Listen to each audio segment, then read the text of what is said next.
What if, instead of being given an equation, we're only given a picture or a graph of a function to begin with, and I want to go backwards and determine what the equation is for that picture?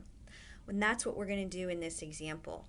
So we're going to go through, and the first thing I'd like for you to do is to identify some characteristics of the picture that we're looking at here. We can see that this function opens up.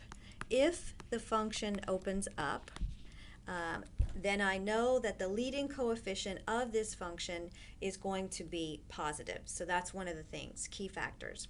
Another characteristic I can identify on this graph is the vertex. Here the vertex is located at the point 1, 1. So we have a vertex at 1, 1. And then when I am trying to determine an equation for a function, I want to know one other point on the graph. I need to be able to identify one more point on my graph. I can identify several in this picture, but I'm going to stick with this one right here. This is the y-intercept, and it's located at, the y-intercept is located at 0, 2. So we have known characteristics of this graph right here, and we're going to use the vertex formula to come up with the equation for this function. Remember that the vertex formula, or the standard form it's called in this book, says y equals a times x minus h squared plus k. And we're going to take the vertex that we know and plug it into the equation, the general equation, or the equation that we see down here, to start and make this equation specific to this graph. So we're going to replace the h and the k with the vertex from up here. That's going to make the equation look like y equals a times x minus 1 squared plus 1 for the h and the k. Now again, the x and the y that are in the original equation, or the standard equation here, those are variables that will be changing every single time, and I'm not going to be replacing and figuring out what x and y are. I did figure out, I'm told what h and k are, so I replaced those letters with numbers. And now the only other letter that I can actually replace is going to be this a. So I need to figure out what a is in terms of this picture over here.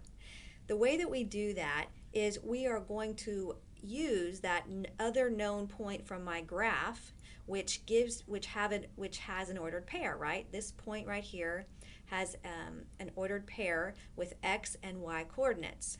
So what I'm essentially going to do is use these x and y coordinates to replace the x and y in the equation I'm generating. We're going to do that now.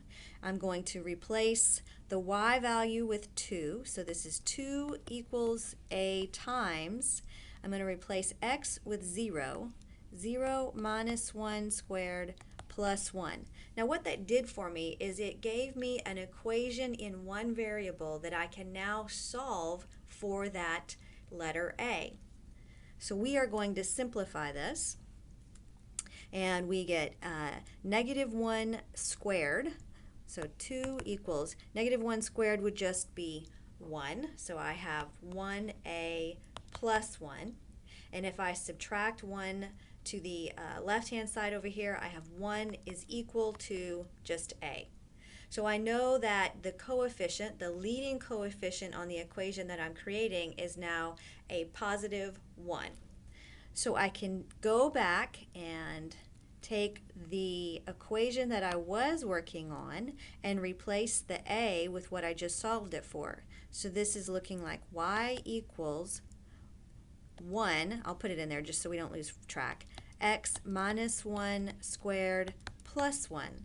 And that would be the general equation, or let's say the standard equation, for this function that we see up here. Now we don't write the 1 anymore, of course. I just wanted you to see that it was in there.